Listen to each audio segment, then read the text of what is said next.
रहे हैं लाइव 7। नमस्कार, लाइव 7 विशेष में आपका स्वागत है। मैं हूं ज्ञान रंजन। विशेष में आज हम चर्चा करेंगे किसके हाथ कांग्रेस की पतवार। जी हां, जिस तरह से लोकसभा चुनाव की तिथि दिन ब दिन बढ़ती जा रही है, यानी कह सकते हैं कि झारखंड के परिप्रेक्ष्य में अगर देखें तो चौथे चरण में झारखंड में पहले फेज का चुनाव होना है और उसकी तिथि धीरे धीरे नॉमिनेशन की तिथि अब नजदीक आते जा रही है।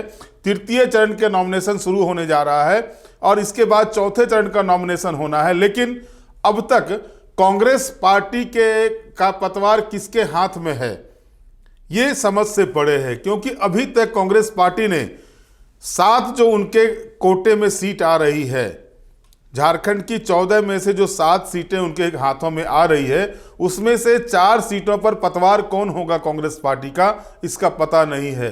ये चुनावी बैतरनी कैसे पार करेगी कांग्रेस, क्योंकि अभी तक कांग्रेस पार्टी ने अपने 4 सीटों पर प्रत्याशियों की घोषणा नहीं की है। 3 सीटों पर प्रत्याशी के नाम की घोषणा कर दी है।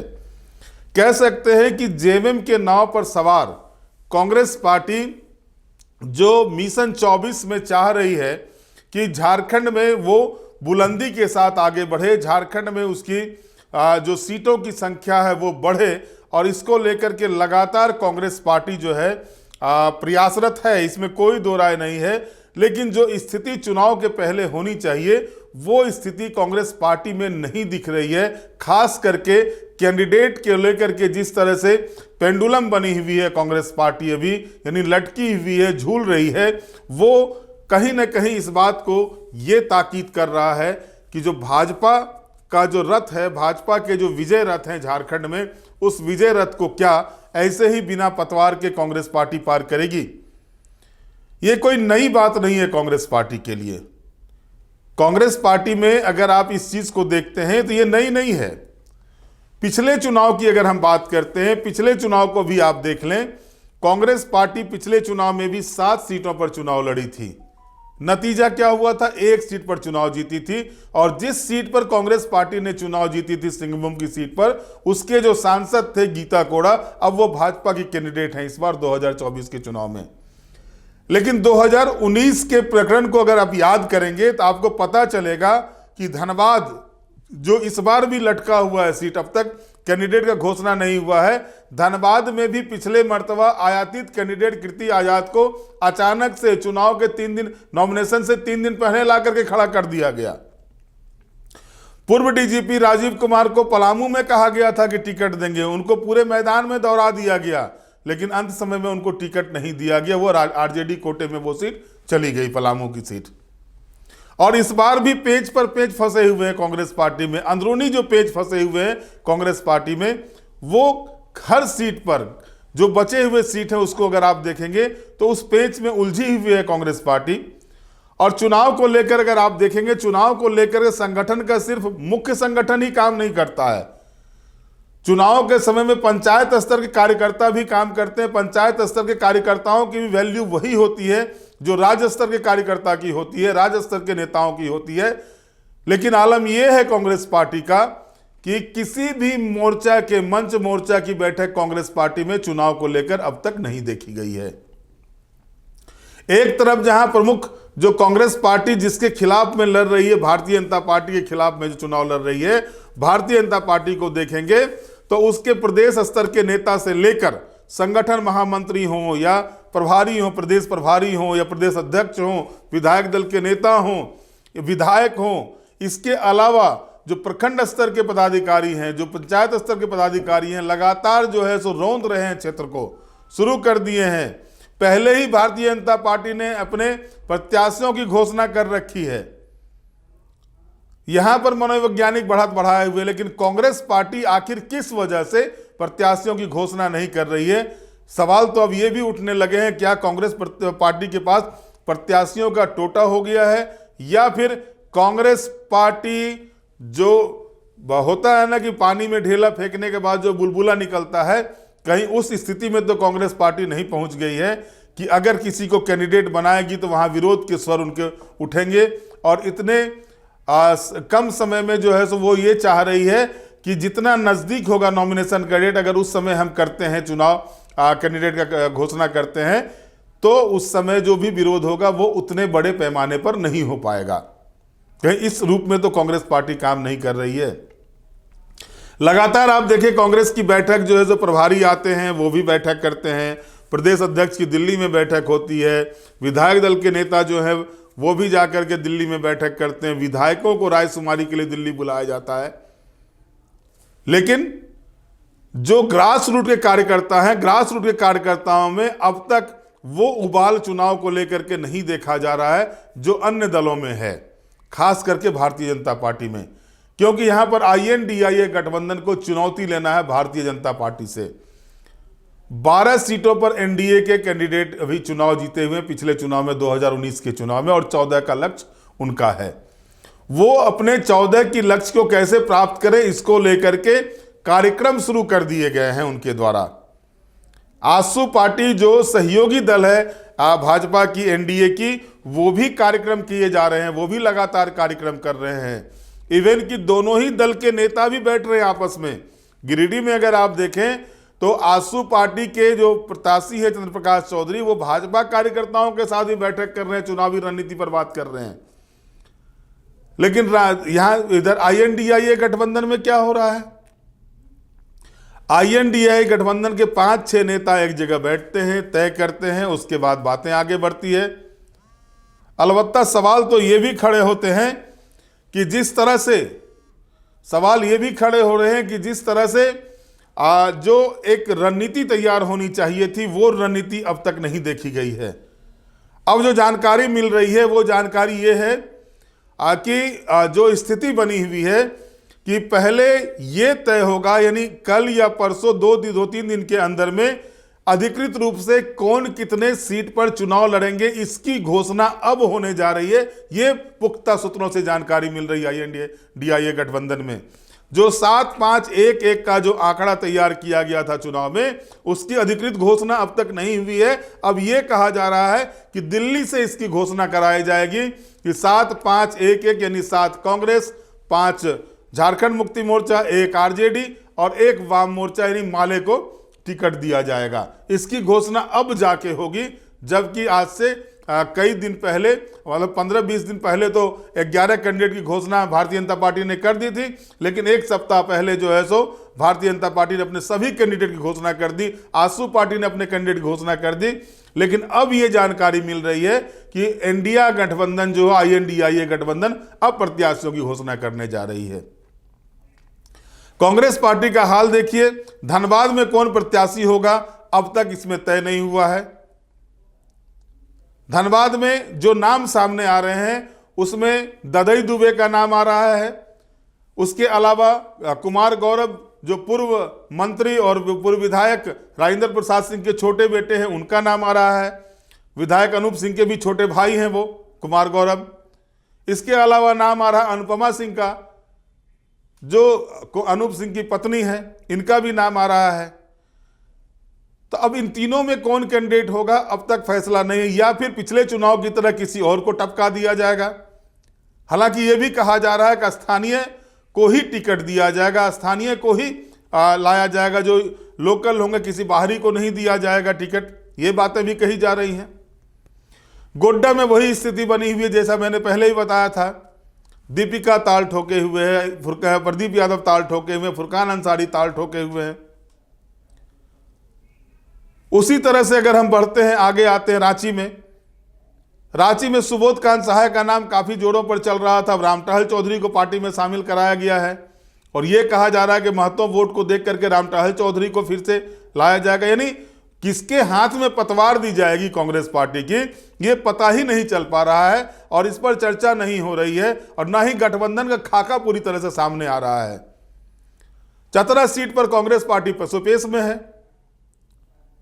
कि चतरा सीट में जो है सो RJD जिस तरह से दावेदारी किए हुए है, कांग्रेस पार्टी की मुश्किलें बढ़ी हुई है, वो हल्कान है कि यहां क्या करें। अब जो नई जानकारी सामने आ रही है, लालू यादव ने कह दिया है गिरिराज सिंह ही चुनाव लड़ेंगे चतरा संसदीय सीट से, चाहे वो कैंडिडेट RJD के हों या फिर कांग्रेस उनको कैंडिडेट बनाए, लेकिन चुनाव गिरिराज सिंह ही लड़ेंगे।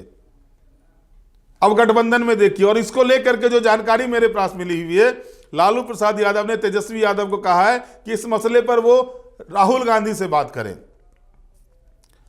कि हमको हर हाल में जीतना है। और यहां तक जो जानकारी मेरे पास आई है, यहां तक लालू यादव ने तेजस्वी यादव कहा है, उनको राहुल गांधी को यह भी कहिए कि प्रधानमंत्री आरजेडी के लोगों को नहीं बनना है, प्रधानमंत्री कांग्रेस के लोग को ही बनना है, लेकिन जब सीट निकलेगी तब तो वो प्रधानमंत्री बनेंगे। और चतरा में कांग्रेस पार्टी के पास उस तरह का कद का कोई नेता नहीं है जो कि वहां पर टक्कर दे सके भारतीय जनता पार्टी को।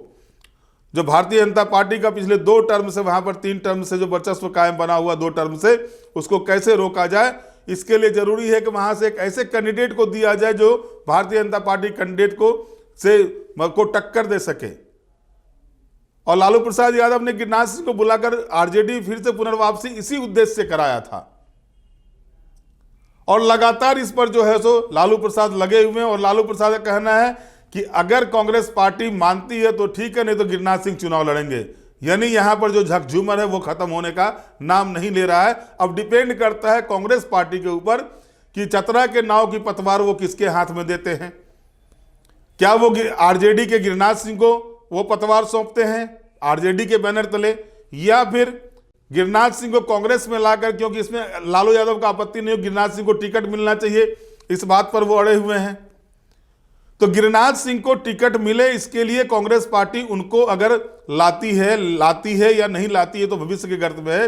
लेकिन कांग्रेस पार्टी की तरफ से जयशंकर पाठक का नाम सामने आ रहा है। सच्चाई तो यह है कांग्रेस पार्टी के पास नेता नहीं है चतरा में, उस तरह के नेता नहीं है जो चुनाव में टक्कर दे सके। अगर 2019 के चुनाव को भी आप देखेंगे तो बरही के मनोज यादव को वहां से कैंडिडेट बनाया गया था। जो पूर्व विधायक मनोज यादव है उनको कैंडिडेट बनाया गया था बरही से, जो पूर्व विधायक हैं। तो जाहिर है कांग्रेस के पास 7 नाव मिले हुए हैं कांग्रेस को जो अब तक हैं, और इन 7 नाव में से 3 के पतवार की व्यवस्था तो कांग्रेस ने कर ली। लेकिन 4 नाव जो बचे हुए हैं, जो 4 नाव हैं, उन 4 नाव की पतवार कैसे निकलेगी, पतवार की व्यवस्था कैसे होगी, इस पर जो है सो कब तक मंथन चलेगा कांग्रेस पार्टी के भीतर कहना मुश्किल है। क्योंकि लगातार मेरी जो बातें हुई थी कांग्रेस नेताओं से, चाहे वो विधायक दल के नेता हों, आलमगीर आलम साहब, या फिर प्रदेश के प्रवक्तागण हों, सभी का कहना था 3 या 4 तारीख को हर हाल में प्रत्याशी के नाम की घोषणा हो जाएगी। और लगातार वो डेट बढ़ता जा रहा है। और चुनाव जो नॉमिनेशन की तिथि जो चौथे चरण की होगी वो आने, अब राजेश ठाकुर जो प्रदेश अध्यक्ष है उनका ये कहना है कि मेरे कोटे में जो पहले चरण के चुनाव के लिए जो सीटें आई हुई थी उसके कैंडिडेट की मैंने घोषणा कर दी है। तो अगर इस हल्के रूप में कांग्रेस पार्टी लेके चलती है कि पहले चरण का मैंने कर दिया, बाकी के 3 चरण के जो चुनाव होने हैं जिसमें जो मेरे कोटे में सीट आएगी उस पर हम विचार करेंगे, तब उस अपना पत्ता खोलेंगे, तो आखिर सवाल यह भी उठता है कि क्या वो कैंडिडेट तैयारी कर पाएगा जिससे उसको 2-2 हाथ करने हैं, जिस पार्टी के साथ उसको 2-2 हाथ करने हैं, क्या वो कैंडिडेट पूरी तरह से अपने क्षेत्र की जनता के पास पहुंच पाएगा। झारखंड एक ऐसा प्रदेश है जहां पर कोई भी ऐसे लोकसभा के सीट नहीं है जहां पर 2 या 3 या 4 जिले के विधानसभा क्षेत्र नहीं जुड़े हुए हैं। और क्षेत्रफल को अगर आप देखेंगे तो वो काफी बड़ा बड़ा क्षेत्रफल है। अब आप सिर्फ गोड्डा का ही ले लें, गोड्डा का जो एरिया शुरू होता है, गोड्डा जिला से लेकर के देवघर जिला तक आता है, दुमका जिला के जरमुंडी को वो टच करता है। तो 3-3 जिले जो हैं सो 3-3 जिलों को टच करने वाली विधानसभा, खूंटी को आप ले लें 4 जिले को टच करती है वो विधानसभा, लोहरदग्गा को ले लें, लोहरदग्गा, गुमला, रांची 3 जिले को टच करती है विधानसभा, चतरा को आप ले लें, चतरा में चतरा लातेहार को टच करती है, पलामू को टच करती है वो विधानसभा, हजारीबाग में अगर आप देखें हजारीबाग और रामगढ़ को टच करती है विधानसभा। तो कोई भी ऐसा संसदीय क्षेत्र नहीं है जो कि एक ही जिला के अंतर्गत है। और ऐसे में जो समस्या खड़ी होती है वो प्रत्याशियों के लिए होती है। अगर उनको समय नहीं मिल पाता है तो वो पूरी तरह से जनता से अपने आप को जुड़ाव नहीं कर पाते हैं। शायद कांग्रेस पार्टी ये नहीं समझ पा रही है। कांग्रेस पार्टी, जो मेरे पास सूचना आ रही है, कांग्रेस पार्टी के मन में ये बैठा हुआ है कि अगर जल्दी से प्रत्याशियों के नाम की घोषणा हो जाएगी तो जो बवंडर निकलने वाला है कार्यकर्ताओं के बीच से, जो विरोध के स्वर निकलने वाले हैं कार्यकर्ताओं के बीच से, उनको विरोध करने के लिए समय ज्यादा मिलेगा। यानी जब चुनाव नजदीक आए तब टिकट की नॉमिनेशन की तिथि नजदीक आए तब प्रत्याशी के नाम की घोषणा की जाए, ताकि जो भी पार्टी के अंदर बवाल होंगे वो बवाल को रोका जा सके। इस तरह की बातें भी सामने आ रही हैं। और अगर ये सोच करके कैंडिडेट नहीं दिया जा रहा है तो ये कांग्रेस पार्टी की सोच पर निर्भर करता है, कांग्रेस पार्टी क्या सोचती है इस विषय में। लेकिन राजनीतिक जानकारों का यह कहना होता है, क्योंकि भारतीय जनता पार्टी ने अपने कैंडिडेट को मैदान में उतार दिया, मैदान में छोड़ दिया। उसके कैंडिडेट मैदान में दिन रात रोंद रहे हैं, घूम रहे हैं, हर क्षेत्र का दौरा कर रहे हैं, कार्यकर्ताओं से मिल रहे हैं, पार्टी के वरिष्ठ जनों से मिल रहे हैं, सबसे सहयोग की मांग कर रहे हैं। लेकिन कांग्रेस पार्टी अभी तक टिकट बंटवारे में ही उलझी हुई है। मैंने आपको बताया कि हर मोर्चा की अहम जिम्मेवारी होती है, चाहे वो युवा मोर्चा हो, अल्पसंख्यक मोर्चा हो, ओबीसी मोर्चा हो, अनुसूचित जाति मोर्चा हो, अनुसूचित जनजाति मोर्चा हो। जिला के जिला अध्यक्षों के साथ लेकर के बैठक नहीं हुई है। जिन जिन जिला में चुनाव होने हैं, जिन जिन जिला को तो छोड़ दीजिए, अगर आप गठबंधन के तहत लड़ रहे हैं तो हर जिले के अपने आप पदाधिकारियों को आपको तैयार रखना होगा। किस तरह से भाजपा से जो दो हाथ करने हैं चुनाव में, जो टक्कर लेनी है भाजपा से, उसके लिए तैयार करना होगा। लेकिन अब तक बैठक नहीं हुआ है। ताज्जुब तो तब होती है जब झारखंड मुक्ति मोर्चा भी इस तरह की बैठक नहीं कर रही है अभी तक। झारखंड मुक्ति मोर्चा अब 21 तारीख की तैयारी में है। 21 तारीख को जो बुलाई गई है रैली प्रभात तारा मैदान में, उलगुलान रैली, इसको लेकर के तैयारी कर रही है। और बड़े बड़े नेताओं को, अरविंद केजरीवाल की पत्नी को, ममता बनर्जी को, मल्लिकार्जुन खड़गे को, राहुल गांधी को, स्टालिन को, सभी को आमंत्रित किया जा रहा है उस रैली में। लेकिन जो मुख्य पर्व अभी पड़ा हुआ है, जो मुख्य पर्व है, उसको कैसे करके उसमें किस तरह से अपने आप को आगे किया जाए, भारतीय जनता पार्टी का जो 12 सीटों का एनडीए का जो है उसको कैसे उससे कम किया जाए, इस पर सभी दल मिल करके एक रणनीति बनाने के लिए एक सामूहिक बैठक जो होती है सभी दल के कार्यकर्ताओं की, वो नहीं हुई है। जबकि एनडीए ने यह काम भी कर लिया है। एनडीए ने चुनाव में घोषणा के साथ, टिकट बंटवारे के साथ ही आजसू और भाजपा के वरिष्ठ पदाधिकारियों के साथ बैठक कर एक रणनीति तय की है, किस तरह से 14 की 14 सीटों पर वो काम करेगी और कैसे एक दूसरे में पार्टी में समन्वय स्थापित करके वो क्षेत्र में जाएंगे। लेकिन अब तक INDIA गठबंधन में समन्वय तैयार भी नहीं हुआ है। जाहिर है कि अब समय कम है और समय रहते हुए अगर फैसला जल्द से नहीं होता है तो कहीं ना कहीं कोई ना कोई कमी रहेगी, जो कमी बाद में INDIA गठबंधन करेगी। बहरहाल आज के विशेष में इतना ही। आप हमारे साथ जुड़े रहें, हमें लाइक करें, सब्सक्राइब करें। बहुत बहुत धन्यवाद। नमस्कार।